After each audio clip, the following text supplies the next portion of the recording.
रिया चक्रवर्ती पर latest update हम आपको देते रहेंगे, लेकिन इस वक्त एक और बड़ी खबर। प्रधानमंत्री नरेंद्र मोदी नई शिक्षा नीति पर गवर्नर्स प्रेस कॉन्फ्रेंस को संबोधित कर रहे हैं। समस्याएं हमारे देश में पैदा होती रही हैं।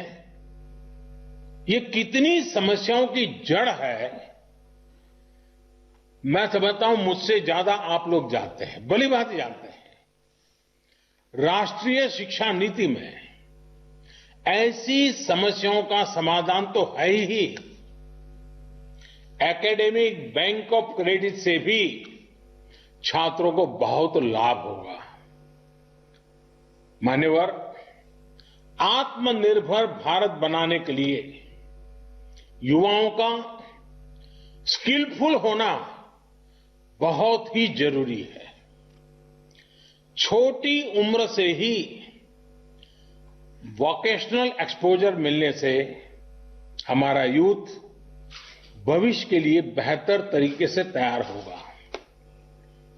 प्रैक्टिकल लर्निंग से हमारे युवा साथियों की एम्प्लॉयबिलिटी देश में तो बढ़ेगी ही, ग्लोबल जॉब मार्केट में भी हमारी हिस्सेदारी ज्यादा होगी।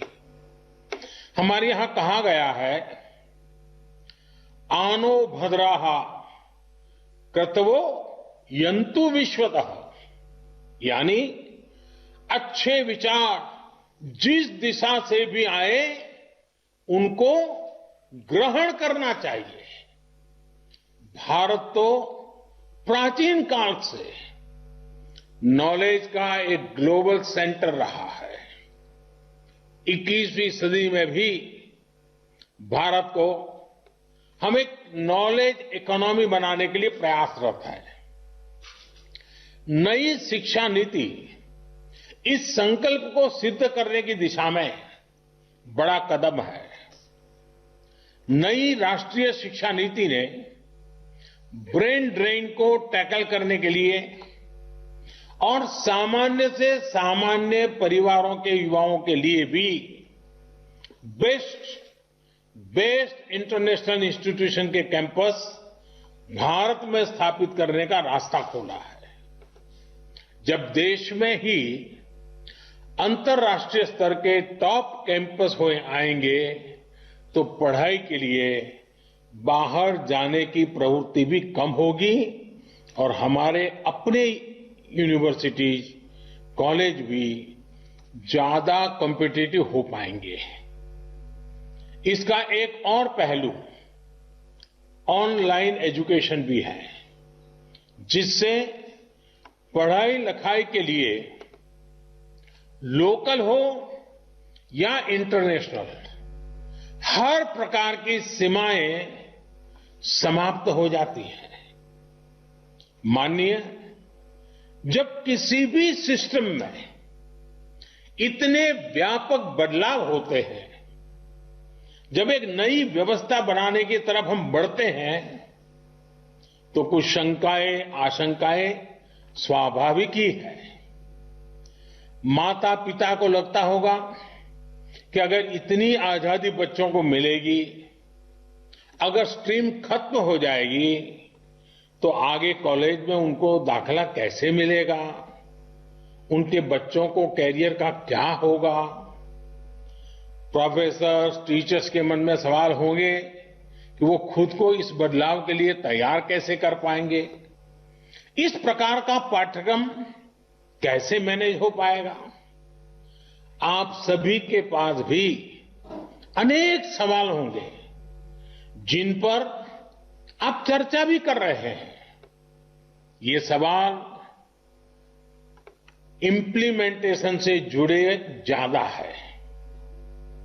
जैसे इसमें करिकुलम डिजाइन कैसे हो पाएगा, स्थानीय भाषाओं में सिलेबस और कंटेंट कैसे तैयार हो पाएगा, लाइब्रेरीज को लेकर डिजिटल और ऑनलाइन कंटेंट और पढ़ाई को लेकर जो बातें इसमें रखी गई हैं, उन पर कैसे काम होगा।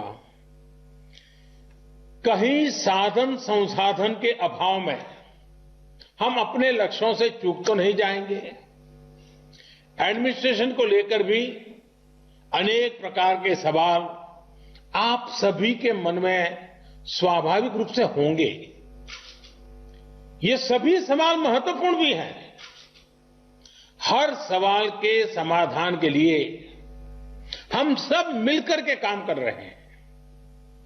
शिक्षा मंत्रालय की तरफ से भी लगातार संवाद जारी है। राज्यों में भी हर स्टेक होल्डर की पूरी बात, हर राय को, फीडबैक को खुले मन से सुना जा रहा है। आखिर हम सभी को मिलकर ही तो तमाम शंकाओं और आशंकाओं का समाधान करना है। जिस प्रकार की फ्लेक्सिबिलिटी का विजन लेकर के ये पॉलिसी आई है, उसी प्रकार मैक्सिमम फ्लेक्सिबिलिटी हम सभी को भी इंप्लीमेंटेशन को लेकर भी दिखानी होगी। ये शिक्षा नीति सरकार की शिक्षा नीति नहीं है, ये देश की शिक्षा नीति है। जैसे विदेश नीति किसी सरकार की नहीं, देश की विदेश नीति होती है, रक्षा नीति किसी सरकार की नहीं, देश की रक्षा नीति होती है, वैसे ही शिक्षा नीति भी कौन सरकार है, किसकी सरकार है, कौन बैठा है, कौन नहीं बैठा है, उसके आधार पर नहीं चलती है। शिक्षा नीति देश की ही नीति होती है और इसीलिए 30 साल के बाद, बीच में कई सरकारें आई, 30 साल के बाद आ रहा है, क्योंकि ये सरकारों के बंधनों में बंधी हुई नहीं है, ये देश के एस्पिरेशन से जुड़ी हुई है।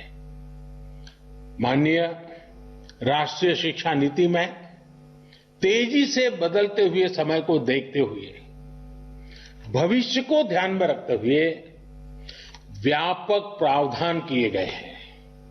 जैसे जैसे टेक्नोलॉजी का विस्तार गांव-गांव तक हो रहा है, देश के गरीब से गरीब को, हर वंचित पिछड़े आदिवासी तक आधुनिक टेक्नोलॉजी पहुंचती जा रही है, वैसे वैसे इंफॉर्मेशन और नॉलेज तक का एक्सेस भी बढ़ रहा है। आज मैं देखता हूं कि वीडियो ब्लॉग के माध्यम से वीडियो स्ट्रीमिंग साइट्स पर अनेक युवा साथी ऐसे ऐसे चैनल चला रहे हैं, हर विषय की ऐसी बेहतरीन कोचिंग उपलब्ध करा रहे हैं, जिसके बारे में पहले गरीब घर का बालक या बालिका सोच भी नहीं सकते थे।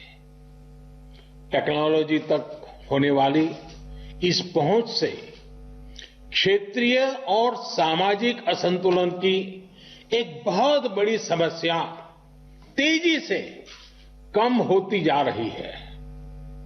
हमारी जिम्मेदारी ये है कि हम हर यूनिवर्सिटी, हर कॉलेज में टेक्नोलॉजिकल सॉल्यूशंस को ज्यादा प्रमोट करें।